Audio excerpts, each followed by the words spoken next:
What's up, y'all? This is Hussein Nasser from iGeometry, and we are back. Yeah, I took a break for a week there. Been been busy with some stuff at home. So we will continue with our Docker and ArcGIS episodes. Yeah. So last time, so let me skip that. So last time, the first episode, we discussed the file share dockerizable option, right? So we said you can either dockerize that client or dockerize the files, right? Not much useful there because you can just copy off I mean your files over into the Docker containers. You can do that with the virtual machines. It costs less with Docker because you don't have to spin up operating systems and all these resources. All right, so another option we said that, yeah, the enterprise geodatabase, we said that we can dockerize them. That was like Postgres, Oracle. I think DB2 is in Linux too, so we can do that too. Okay, so Postgres Docker containers, you can do that with Postgres. And then we discussed that the server running container, like the details of Docker. We went to the details. I'm really thinking to do like a work, what do you call that? Hands-on, like an actual implementation with Docker, right? So I need to set up my machine, and I'm going to show you something with this, all right? But we just need uh,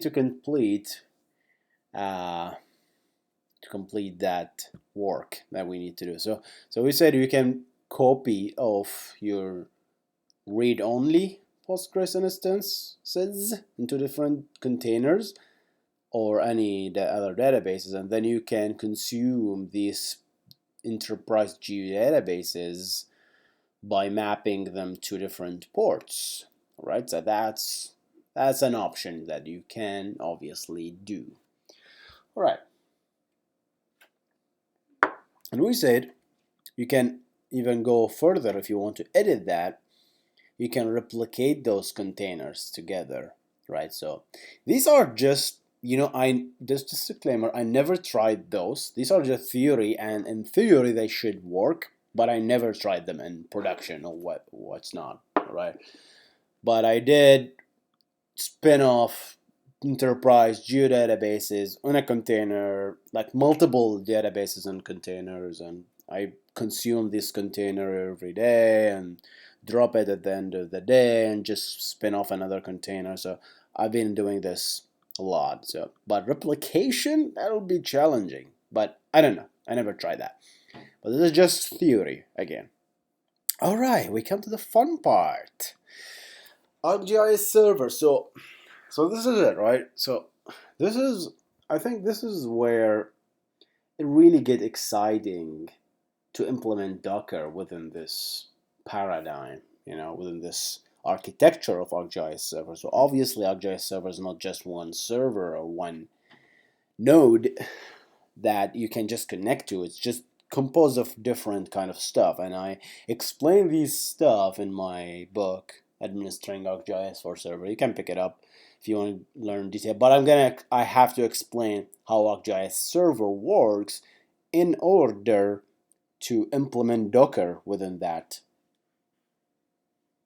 stack, if you will. Does that make sense? All right.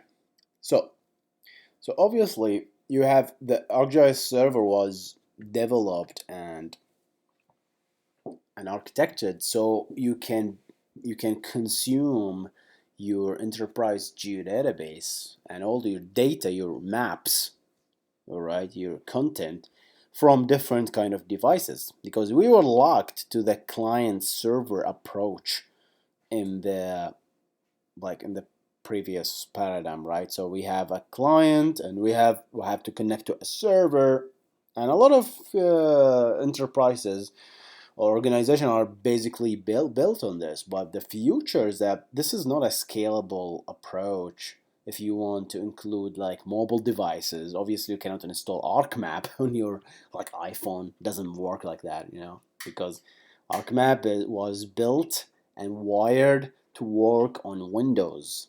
That's the problem, right?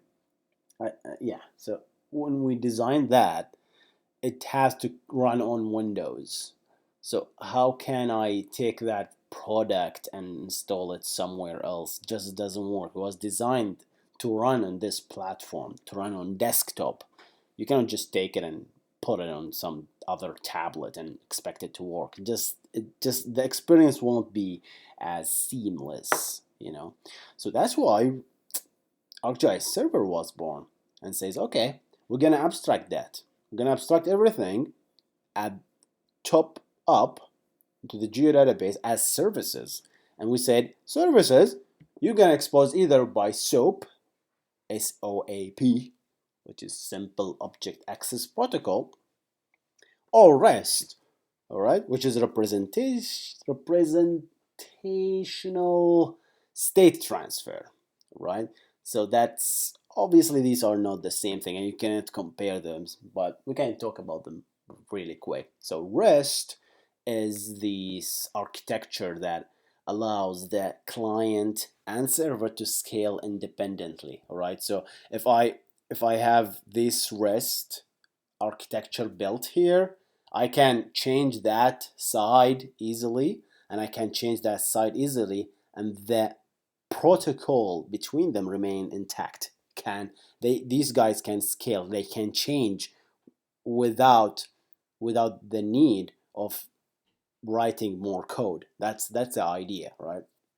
So the problem, we cannot do that with ArcMap because ArcMap is not scalable, so we built that for one software and one operating system, and that's it.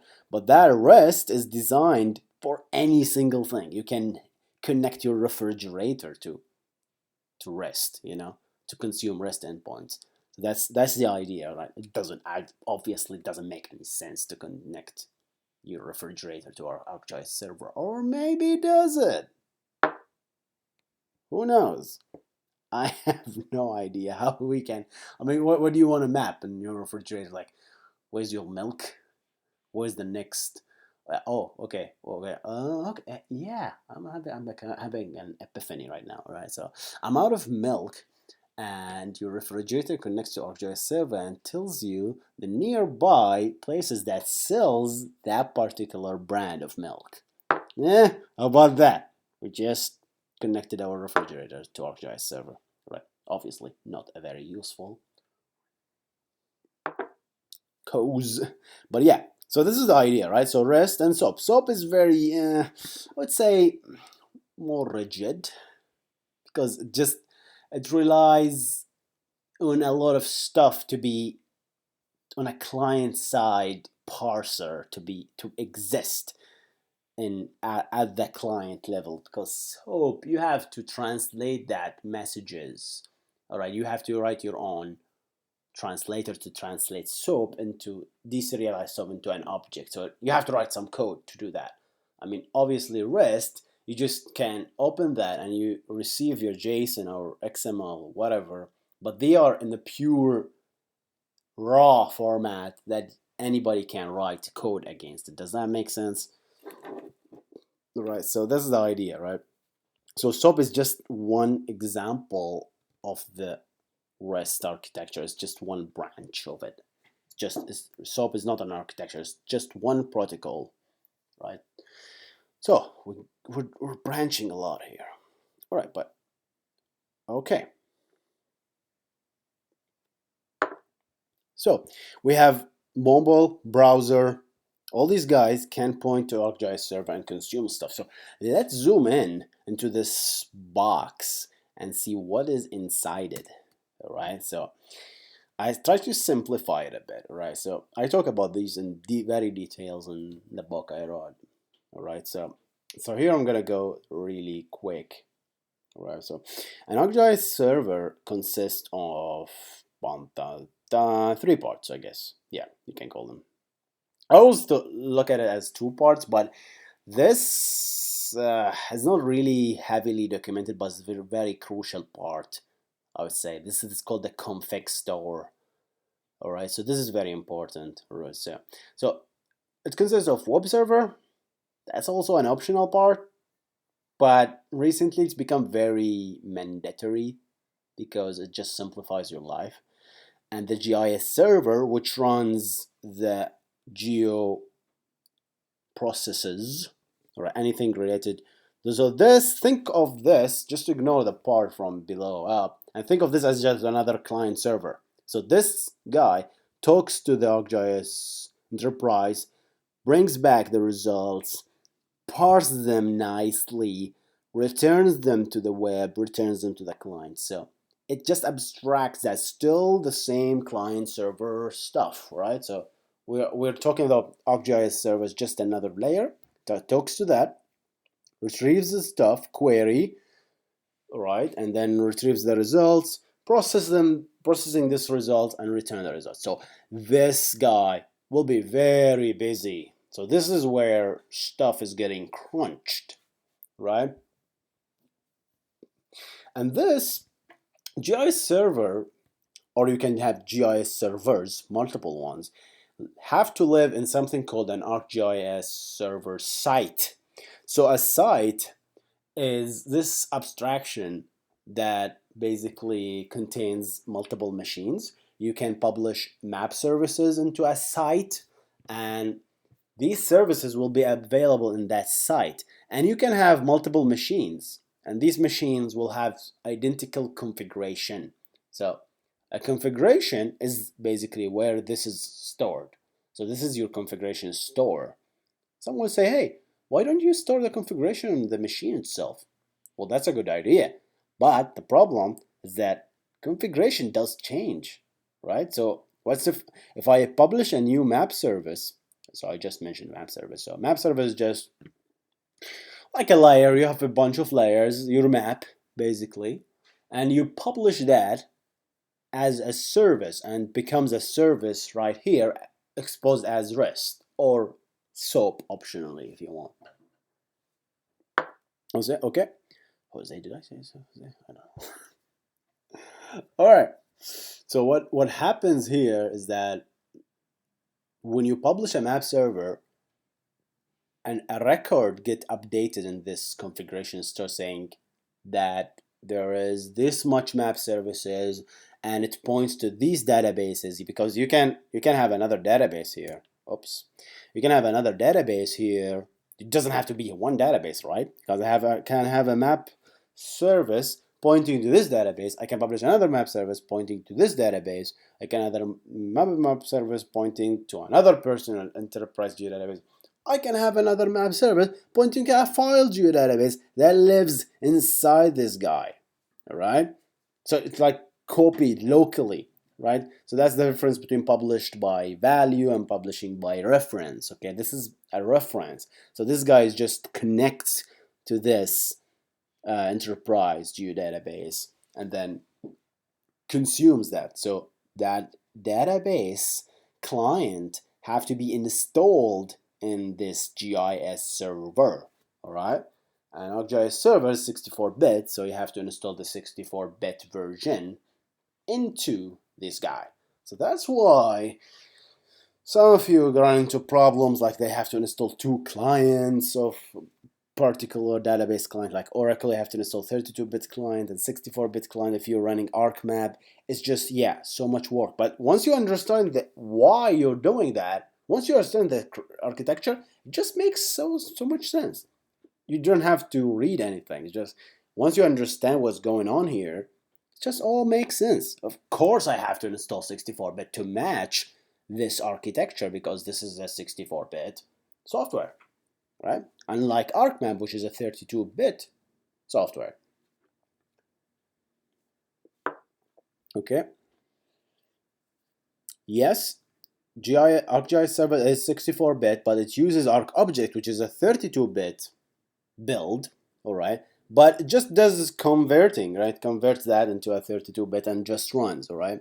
So you still get use of this 64-bit architecture, but at the end, you don't you don't get much value at the end. But that is almost neglectable, right? So because the processing happens here at the 64-bit level, right? Okay, so we have the config store, and we said that the config store have to live either outside. So this is what it is recommended. You have to have it outside, and these guys, all right, have to connect. So you can have multiple GIS servers connecting to that and consuming that. All right, so yeah, there are a lot of bit of moving part. Okay, let's talk about this guy now. This guy, this is called the web server or the web adapter. So a web adapter is a little web server installed in a machine. You can install in the same machine. Doesn't make much sense, but you can do that. All right. And what it does that just forwards that web server request. Like, let's say we have a map server, and I am doing let's say a get extent operation. So get me the map at this extent. All right. So it will get you this browser will connect to the port 80 of that server. And this guy, what it does, it just simply forwards that to the ArcGIS server site because it is registered. So I guess this is wrong. So these guys have to be in the same site. They are in the same site. Yeah, both of them are in the same site. So you connect to that, and then this forwards the request to that GIS server, and then what it does, this crunch that request. Perhaps it needs to interconnect to the enterprise database if necessary. Sometimes the data is local, so it consumes that. If it's not, so then it will connect and then brings the result back to port 80 to that server, and then this server responds to the browser, mobile, or ArcGIS server client. All right, so this is in a nutshell. So this is called a web adapter. So that's what it does, just forward stuff. All right, so what's the use of that? Because by default, the GIS server, all right, so this is the tricky part. There is a web server running locally, and it's hidden from you in the GIS server that you installed, and it's Apache basically, and it's hosted on 6080 port. That's HTTP. If you're using HTTPS, it's I think 6443, but not sure. All right. So this guy gets the request, forwards to that, and then requests that. Okay, what happened when I have multiple stuff? You can do that.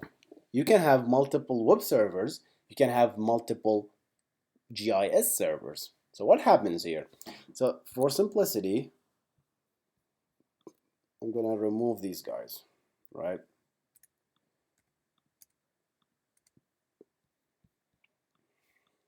I know we still didn't enter Docker, but maybe we'll gonna discuss it in the next episode. But we need to explain what's going on here because this is very important. All right, so what happens here is that you guys, you connect to this web server. Let's say www.mycompany.com/ whatever, maps, right? So this is a web application running here, web server, and that guy forwards your request to the site, which is basically, it does, hey, I'm gonna connect to the site, do your stuff. It says, wait a second. Okay, I'm gonna forward to the site, but which server should I connect to? So is this one, or this one? So the answer is that it doesn't matter because this is going to do in a round robin fashion. So the first one, and then the second request goes to this one, third request goes to this one, and so on. So this server might be, what the hell? This server might die, right? Anytime. Like this server can die and can they fail, correct? So when you connect to that guy and forward to this server, and this server happens to be down, right? What happens is this server just fails, right? so your request lost, right? So next time the web server may make a request, that server will not be available on the site, right? Because there was an attempt failure. So the request will be restarted to the server and will be pointed to another site, right? So yeah, so that's the idea. You have to make a request again. We can test that. I'm not quite 100% sure, right? But if you make a request and that request gets forwarded to this server and this server dies, I think you lost your request. You have to make another request. This is not smart enough to detect, hey, this guy failed. Let me forward you to another server. I don't think it's that smart, right? But we can test that. How about that? Just remind me, guys.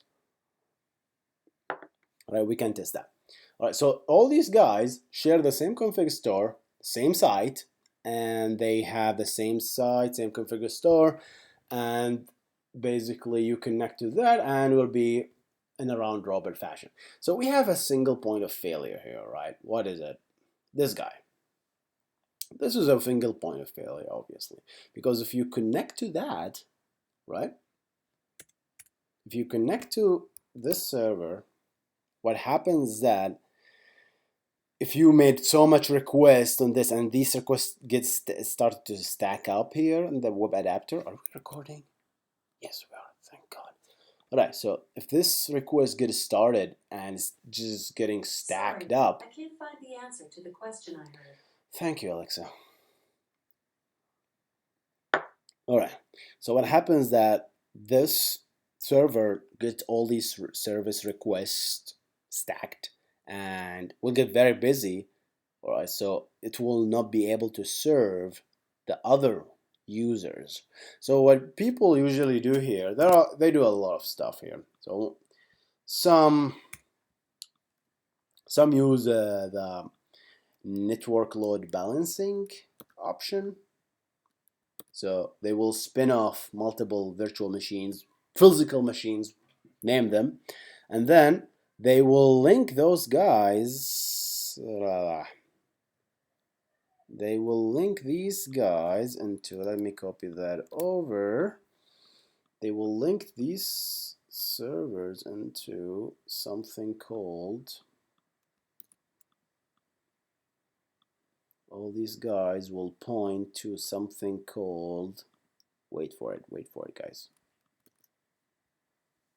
into another virtual not machine, it's a virtual cluster, and that cluster will have its own IP address, and this cluster called the network load balancer, right? So this guy called the NLB, right? So network load balancer is basically takes the request, you create a cluster, and it's available in Windows 2008, 12 and 8, I think, release 2. So you can create an NLB cluster and add machines to it. And what it does, that when you connect to that server, let's say that's X, for example, this is ABC, right? So when you connect to X gets resolved to either this, and this. And that's the fun part. When network load balancer, you can configure it to do so much sexy stuff. You can make it just simple round robin. So the first request goes to this, second request goes to this, third request goes to this. And you can make it even more intelligent. It says the request coming from IPs in China, redirect them to these two machines, while requests coming from the United States, IPs range from this and this, redirect them to this farm of servers, you know? So you can do so much really cool stuff with this network load balancer. Really cool. But it's a network load balancer, right? So it balances the network. It doesn't know that this guy is overloaded or this guy is less loaded. So it's actually, I wouldn't call it a load balancer. So it doesn't know the load information on these servers, right? That is the disadvantage of this, right? So we need another kind of software. I'm not aware of there's any software out there that actually does true load balancing. Maybe there is, all right? So I'm not I don't have much experience in that point. I just use the network load balancer, but I don't know if a server, I don't know if the network load balancer, how would a load balancer know this information? You have to write custom code or custom program that does be smart enough to do a true load balancing. All right, so that's my take. If you guys think there is a load balancer, let me try. Drop a comment in the comment section. I'm gonna check it out. Right, feel free. Right, we're all sharing knowledge here. All right. So that's the NLB idea here. So that leaves us with what else I want to discuss. I want to discuss that the web adapter. Now we want the web servers and the GIS servers, right? And we have the config store right there, right? So config store. I want this to be consistent. So these guys, this is usually like a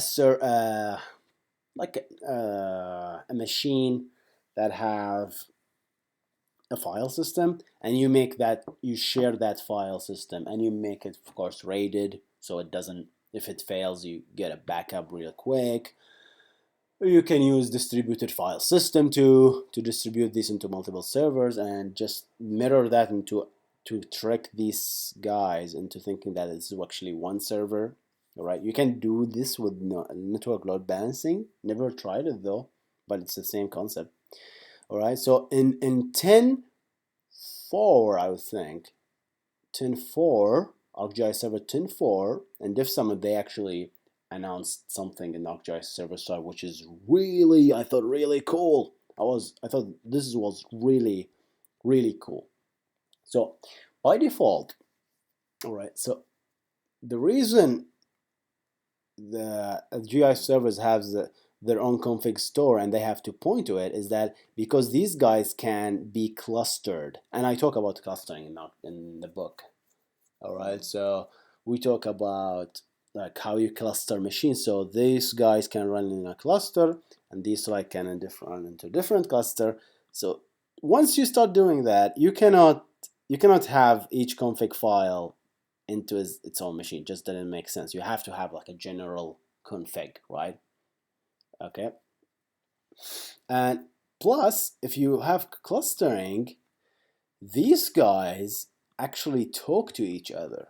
Okay, each cluster have a port open, like it says 4,000, I think, and they start exchanging information between each other. They say, "Hey, I'm loaded. Hey, for example, I'm overloaded here." So they exchange information about each other, so they can broadcast these kind of information to do true load balancing, right?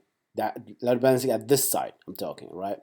So you try to yes, I said that this is a round robin fashion, but it's a smarter getting smarter uh, by each release. So it will actually know that this cluster is overloaded, and it will forward that to another server, all right? And it can broadcast it, hey, I'm busy, take another server. So these get enhancements are getting in, all right? But the problem with that is that this introduced very chattiness fashion, right, between servers, because these have to be opened across security stuff. You have to deal with a lot of open ports between these servers, and that can be really challenging to manage at the infrastructure point of view.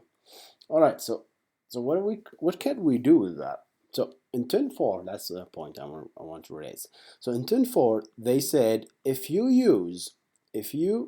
willing as an administrator to give up multi-clustering and make your site read only, right? We can do something cool.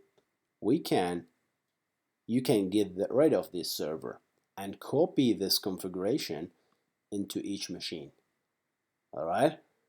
So in this way, what you can do is basically, you know what this means, right? I can scale very easily. Each machine will have its own configuration, and you can scale because just copy that, clone that machine, copy it over, clone that machine, copy it over. and you can have like an army of machines here. So that's the idea behind that. I never tried it though, but I thought it's really, really cool. So it minimizes the information exchange between these servers because you all exist in the same cluster, so you don't need to exchange information between each other. All right? These are cluster information.